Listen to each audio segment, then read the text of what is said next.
Postdoc Transformation. Postdoc Transformation. Postdoc Transformation. Invest in your postdoc transformation. Welcome to the seasonal show for scientists leaping into business. In every sponsored episode, we are happy to recommend employers of choice for you. Make sure to check your readiness to leap out of science with us for free, as linked in the show notes. For your career transition, we offer customized career transition e-courses and memberships also at graduate schools all over the world. Maybe yours too. And if your university isn't yet our customer, enroll in your free email course for career transition made simple, as linked in the show notes. I'm your host, Professor Dr. Eleonore Soei-Winkels, with my team who is rooting for you. And let's build your postdoc transformation with this episode. Welcome, postdoc transformers. This is a very special episode because I'm collaborating now with WISEcast, hosted by the wisest women, Dr. Richa Chandra and Dr. Amber Miller. And you are now listening to the second part of our conversation around picture a scientist, which means that if you haven't listened yet to the first part in their WISEcast podcast, then click on this link below, so that takes you directly to their first episode of Picture a Scientist, our conversation. And then after that, I hope that you will be coming back to the Postdoc Transformation Show for the second part of this conversation. Now I assume you have already listened to our first part in WISEcast. Why am I so happy to be here collaborating with WISEcast? Well, WISEcast is the podcast for women in STEM in education and is hosted by the wisest women, Dr. Richa Chandra and Dr. Amber Miller. Dr. Richa Chandra is a tenured associate professor chairing chemistry at the University of St. Thomas in Houston, Texas, US. And Dr. Amber Miller is a research scientist at Bethel Laboratories in Montgomery, Texas, US. The Wisest Women is an organization bringing equity in STEM by empowering women through real conversations, and they bring awareness to the challenges women face in STEM and education. I'm opening brackets here. I really do think that they also speak especially to moms and people of color, because it's not just a gender thing, it's intersectional. To turn these challenges into opportunities, they inspire others to find their place in STEM, build their tribe by making meaningful connections, and develop their voice to lift others and break down barriers. And that really speaks to my heart. Their first episode aired in October 2020, and we all know how COVID-19 impacted the world. I discovered the WISEcast only in 2022 and found the conversations relatable, honest, and capturing the zeitgeist, the emotions and thoughts from the point of view of women scientists with care work responsibilities on their way to become professors or leaping into industries. Being an underrepresented professor myself, as a woman, Asian in Germany, and also a mom, in every episode I have the feeling of eavesdropping. Two role models in academia sharing valuable insights and validating my experiences in a very vulnerable way. They are really the girlfriends in academia you want to be around. So, according to FeedSpot, they rank 13th among the 60 best women in STEM podcasts. So it's not just me celebrating WISEcast, and that's why I'm sharing this with you. I've been working hard to get their attention and to be invited into WISEcast, and I will link to our episode Leaping Out of Science from November 22 in the show notes. That really was an epiphany moment for me, and they inspired me to create my own podcast, the Postdoc Transformation Show for scientists leaping into business. So if you are grateful for this show, you really have to thank Richa and Amber for inspiring me to do so. So drum roll. Without further ado, here's a second part of our conversation reviewing Picture a Scientist, a movie about prominent women in science who endured and coped with systemic and intersectionally compounding obstacles during their career. This really is a must-watch recommendation. We just think it's okay, or it felt okay back then, but now I would feel so awkward in a boys club kind of situation. What you were describing reminded me, there was a lot more of that in chemistry, I feel like, than what you might have gone through at BCM. So yeah, all of that's just kind of coming back, and I'm just kind of processing it. Ellie, what do you think? Yeah, I studied psychology, so that is women dominated, at least from the students. But at the end of the day, the faculty is all male. So when I studied psychology as an undergraduate, there was only one postdoc female, and the rest of them, the whole faculty from postdoc upwards, was men. And I remember one of the very old professors to be called the Italian stallion, because he obviously always tries to hit on the women students. I never was sexually harassed like that. At least I wouldn't call it like this. But when I watched the movie, then in hindsight, maybe it could have been, but it wasn't at that time. I felt ashamed. I felt stupid. I was like, hopefully no one knows. But sexually harassment, it was not the word that I had in mind. What I would try to have with my daughter, as once she enters high school, university, if she wants to enter, then to have a discussion on what are things that could be interpreted differently, that would not occur to her brother, that I don't want her brother to do. I don't want anyone to do to her, to him, and whatever. So I think that this openness of you've been through things, you've seen things, and you want to pass that on to the next generation. So the next generation is at least alerted and knows how to behave differently, and to sort of like indicate that it's wrong. And it doesn't take, I don't know how many years for, Jane Wellenbring to bring that up, just because her daughter says that she wants to step into her footsteps. Right? So, I mean, how many women did not have gotten help since then? Yeah. Right? It is a pattern. And I really do think that it is everywhere in the male-dominated industries, groups, or whatever. It's also in business. But I would say that I was working at Accenture, I was working for different companies, the bigger companies, and they all had a sexual harassment line. So they had information from HR. So in preparation for our interview now, I researched a little bit, and there is actually a site for German scientists who can say that there is something like that. I was never informed about that. Yeah, I mean, I was surprised. I mean, I'm a professor. I should have known. I've been in academia for many years, but I didn't see this. And I will put that down in the show notes as a link, so that everyone who is listening from Germany at least knows it does happen. You're not the first.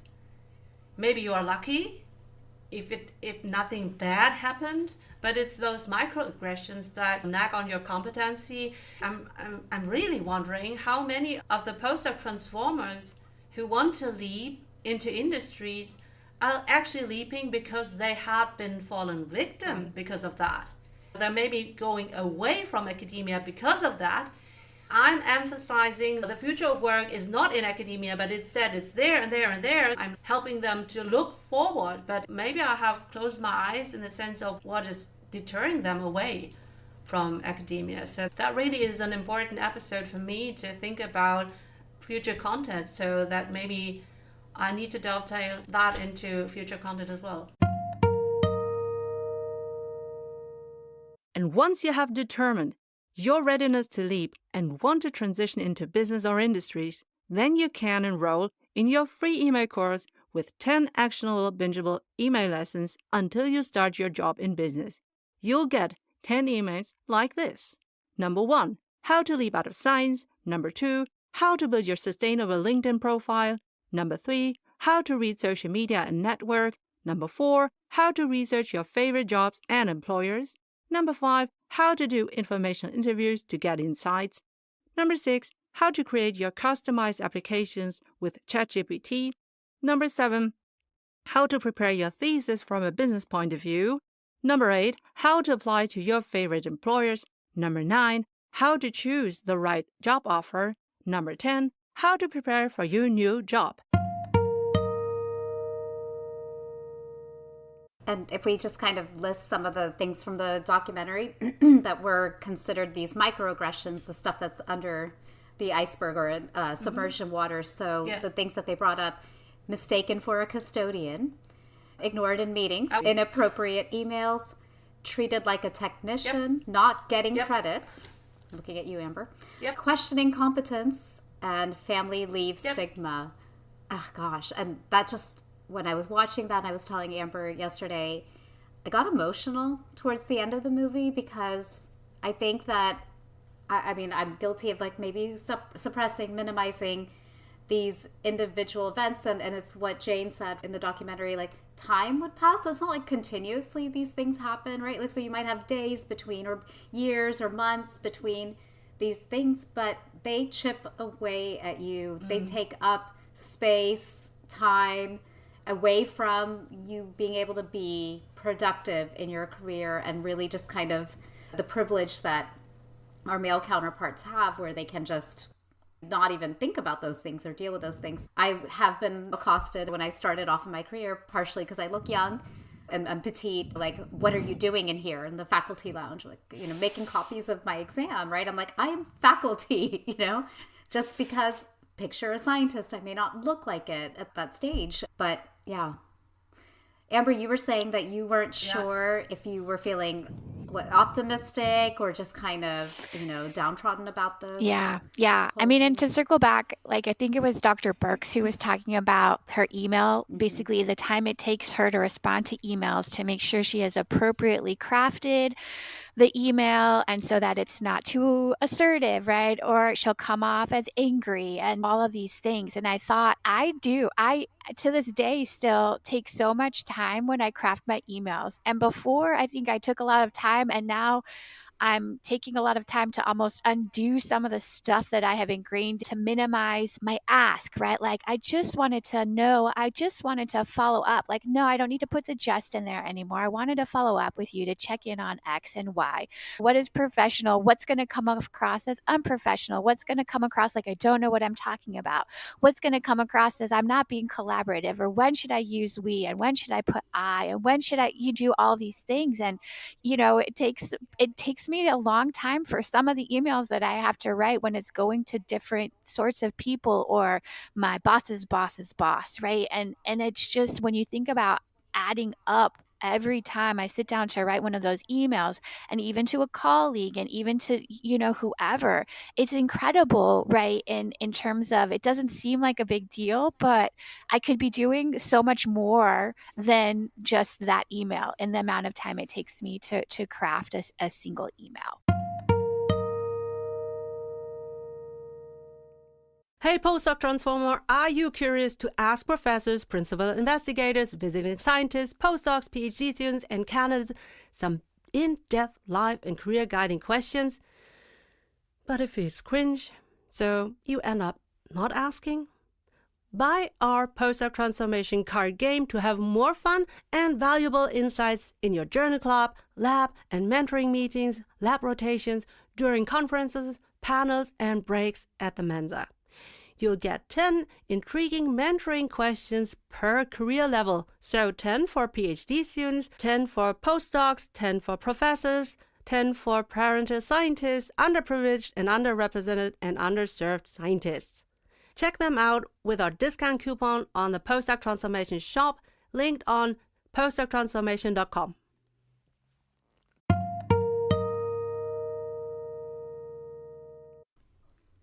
And I also, yesterday too, on LinkedIn, saw this LinkedIn post about, it was almost like a little cartoon that said, if you don't understand privilege, and on one side of the picture, it had someone running like hurdles, right? And it was a guy, of course, like on the side, his path was straight and he had maybe 3 or 4 hurdles, right? On the other side, it was a woman and she had barbed wire, she had alligators, hers was hilly, like she had all of this stuff that was in her way. And the comment was like, well, it's the same distance. Yeah. And you're just like, sure. But like, obviously you just look at it and you know one of these is an uphill battle, literally, right? Like versus like, maybe I have to jump over or go eat. And I think the hurdles were even kind of like offset. So he didn't even have to go over the hurdles. He could have just like kind of ran around them.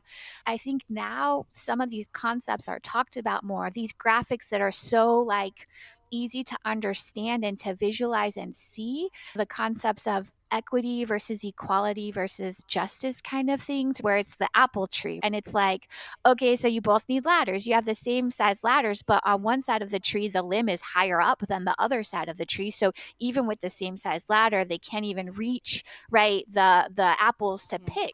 So then what is equal? It's equal, right? You both have the same ladder, like you should be fine, right? But it's not equality, right? It's not equity. It's not giving them the same access to be able to do the same things. And so I think a lot of these conversations are being talked about, and you know, these diagrams and cartoons that are so easy to understand the concepts and the nuances between the different terms and what they actually mean is so important.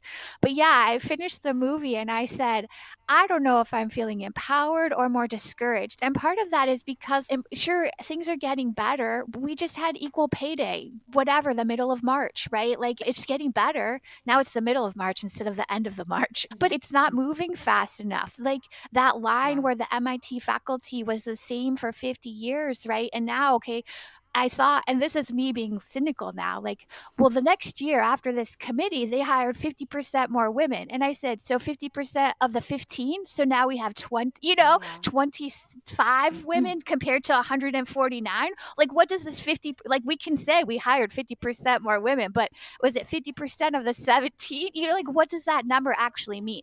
Is there now 50 women to the 150? Is it 149 to 100? Like, what is the actual representation? Sure, we hired more now, we should feel good about ourselves, but it's still like nowhere close to like what it should be, right?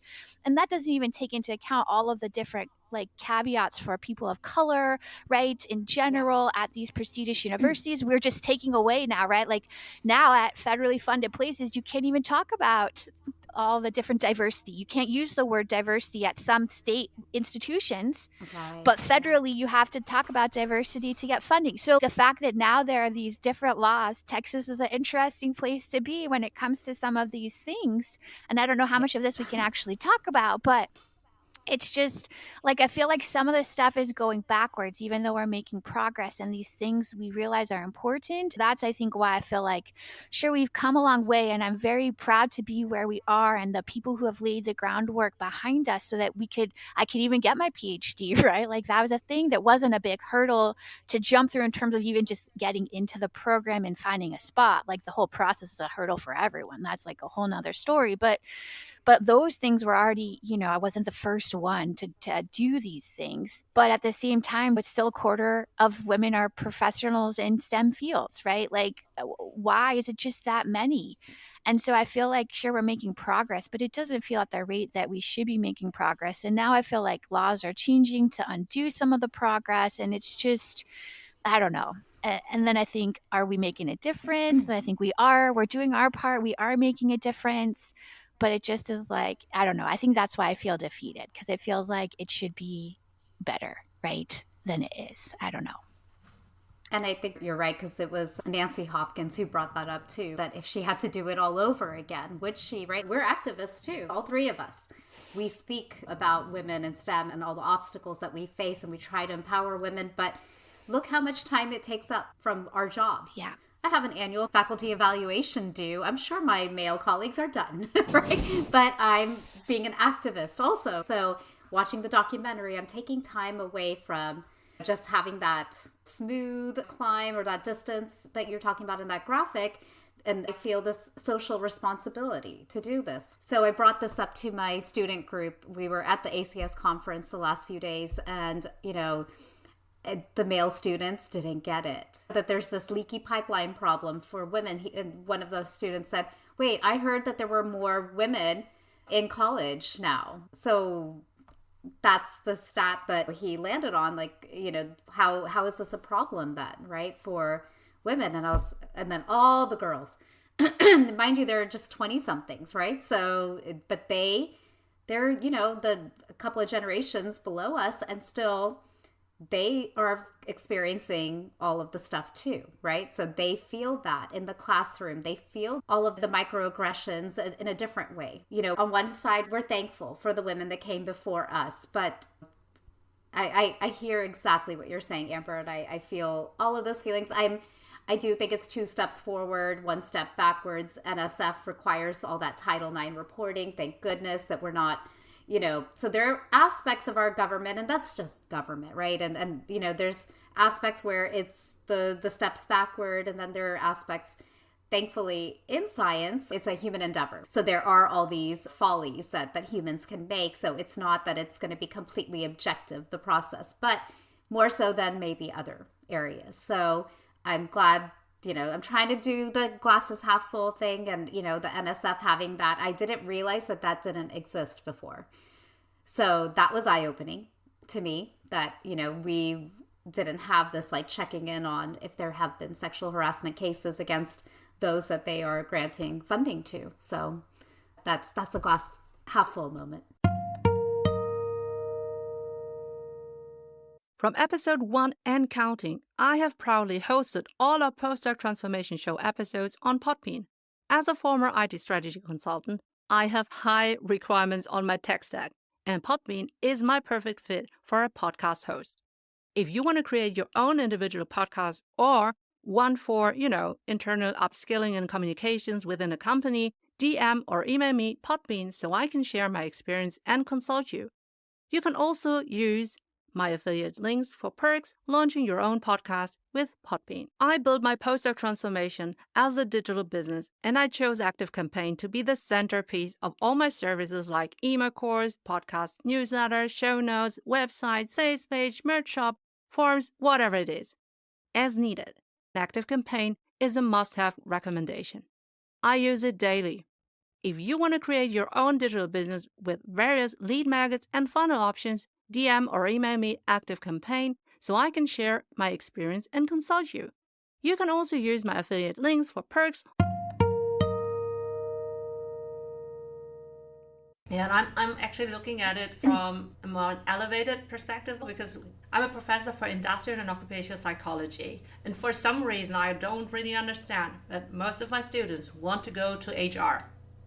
And I always tell them, be part of the solution, not the problem.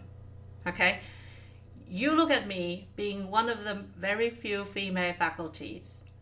I often ask them, do you have another female professor? Do you have another female lecturer or whatever? And most of the times I'm the only one. Let alone I'm also the only one person of color. Okay, so it's intersectional. And I always tell them, look, I'm sharing with you that I'm a mom with 2 kids. Both of them I breastfed during the times when I was lecturing.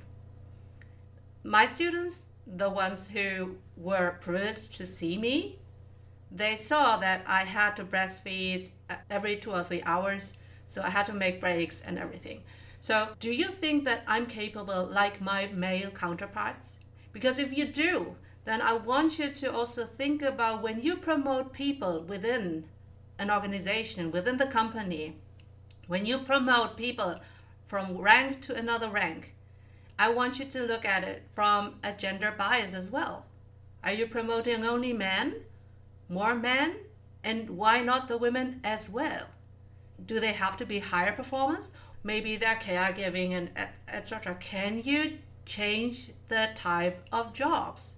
Can you make a different share of remote jobs and remote activities, job sharing, top sharing, all the things? I want you to understand that the way you see me is not just one example. There could be many more. I just happen to be privileged and to be lucky that I'm here. I'm standing on the shoulders of giants, and I want you to understand that you are my students. You should be part of the solution. And I really do hope that I'm seeding a new generation of people who are, from an HR perspective, in the power. That they can sort of like ask the managers, ask the leaders, why do you want to promote? Why is your shortlist only men and not women also? And don't you think that you have enough men? Do you think that a woman or a person of color, or from a diversity perspective, that you would have a different point of view? A better picture maybe? So I really do hope that I can make a difference. But for my own daughter, I would not encourage her to go to science because of that. She has a life, and the energy that she has she should, invest into something that is more promising. I don't think that science, academia is changing. It is changing at a slower pace as compared to industries. And industries has many more safety nets in the sense of there are more positions, there are more companies, more industries. There are many more career options for someone who is maybe having a nonlinear career track. And I don't think that science will open up that way within my lifetime. And that's why I'm not encouraging my kids to go into science. But I try to have my own students to make it better in industry. Yeah, I feel like I'm going to watch this documentary again and again and again with our daughters growing up, even maybe, just to see how things are evolving. And we'll have to have you back, Ellie, because there's so much still to, I feel like, explore, and we're still processing everything. Have you found this episode so far helpful for yourself? Well, maybe you can subscribe on YouTube, Spotify, Apple Podcasts, Podbean, or wherever you get our show. And also share this episode with your PhD bestie, because that would encourage us to help the underprivileged, underrepresented, and underserved early career scientists leaping into business. This would also ensure that you don't miss a future episode.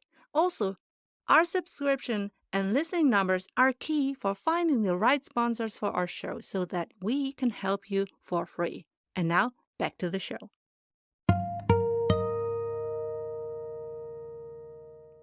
I really do want to point out some of your podcast episodes from WISEcast. One is episode 4 from season 2 that is called Owning Your Identity. That is a career pivot from academia to industry. And I think that the identity of a scientist will also change after the career transition. It also is liberating because in industries, in companies, you will see many more role models. One woman is not just the role model for everyone. And you need to have sort of like a critical mass of people. And that's why I thought that this episode is great. And then the other one that is even more appropriate for this interview is really women scientists identity interference. Because there you were talking with 2 or 3 scientists, also people of color, also from different scientific branches. And I really do think that will sort of like shed more light into the discussion apart from the movie. And I think that you had women on your episode that were also talking even more off the cuff and from a today's perspective. So I would really encourage my own listeners to listen to these 2 episodes from WISEcast. Thank you, Ellie. Yeah, I mean, there's so much that we have delved into with these microaggressions. And I think, like you said, it's the more modern perspective, because we've definitely made some strides getting past sexual harassment, the overt kind. Not saying that it's completely eliminated or gone, but it's not. I can't imagine a Nobel laureate walking into the lab and doing the things that Crick did in today's time. But there's still work to be done. And I'd love to do like a viewing party with some of the students and have like kind of a multi-generational perspective on this. So yeah, we'd like to hear from our listeners too. If you've seen Picture a Scientist or go and watch it, we want to hear what your thoughts were and how, if you're feeling despondent or if you're feeling encouraged, we'd like to know how you landed on this. Wow, I feel that this 2-part conversation will have repercussions for all 3 of us. In hindsight, I'm really grateful for everything that I have achieved. And I try my best to be part of the solution. And did you know that we offer deep dive e-course workshops and memberships at graduate schools, maybe also at yours in the future? Ask your graduate school coordinator whether they want to book my services so that I can deliver them to you 24/7, 365 on your mobile device. And even better, if you get us paid by your grad school, we will pay you 50% recurring sales commissions. So you will earn money with us as we help you and your PhD besties to transition into business. We can build a postdoc transformation together. Woohoo! So, Dear Postdoc Transformers and WISEcast listeners, Dr. Richa Chandra, Dr. Amber Miller, and I would really appreciate your feedback on the movie Picture a Scientist, whether you will do a watch party with aspiring scientists in your lab, because I really do think that you should do this also with the male colleagues. How our first and second part of our conversation landed with you, and you can share your stories and tag us on Instagram, TikTok, LinkedIn. We'll link to all of these social handles in the show notes and of course in the comment section of your favorite podcast players. Do you want a transcript of our episode? And our episode sponsors answers to all 6 bold questions so that you can choose to apply. Do you want to nominate your potential employer of choice so that we can ask them our bold questions? For all of that, click on our links in our show notes and on our website, www.PostdocTransformation.com. Remember to check your readiness to leap out of science and to enroll in our free email course, Career Transition Made Simple. Thanks for your attention. I'm Professor Dr. Eleonore Soei-Winkels, the host of your seasonal Postdoc Transformation Show. Have you ever wondered how to make your grad school stand out in the crowded landscape of academia? Do you aim to attract the best master students from all over the world to learn from and work with your professors so that your research remains globally recognized and well-funded? Do you wish to repel bad applications which aren't tailored towards your grad school's research profile? Now, let's talk about a powerful branding tool, podcasts. They're a game changer for higher education institutions. As a professor, active on TikTok, Instagram, LinkedIn, and a podcast host and producer of this Postdoc Transformation Show, I'm here to encourage all the graduate school representatives to think beyond the conventional marketing mechanism. Instead of being one of many vendors at a time-limited grad school fair, why not create a podcast that showcases your grad school as the ultimate destination for the world's best master's students? Share inspiring and encouraging stories of your top PhD students, high-profile alumni, your faculty, and the incredible opportunities your grad school offers. A podcast can be a window into your school's vibrant community, its cutting-edge research, and unique experiences. And in times of AI-generated marketing material, a podcast with your academic leaders in real life is a very human and innovative way to attract prospective PhD students. You can inform them every day, everywhere, not just during the typical grad school application seasons. This would prepare your best candidates for the application. Even better, you can support and make your current PhD students and postdocs visible for their next career steps in academia or business. Remember, successful graduates elevate your grad school's reputation. So, if you are a university chancellor, grad school dean, speaker, consider this. By launching a podcast for your grad school, you can elevate your grad school's brand and tell aspiring scientists and employers what makes your grad school the best choice, with scalable, evergreen content. If you're interested, forward this to your marketing representative and get our list of 30 sample episode titles customizable for your grad school podcast, and just enter an email address on my website, www.PostdocTransformation.com, as linked in the show notes. As a seasoned professor and podcaster, I'm also happy to strategize about how you can launch your grad school podcast on Podbean, the podcast hosting platform we use for the Postdoc Transformation Show, supporting scientists leaping into business. Postdoc Transformation.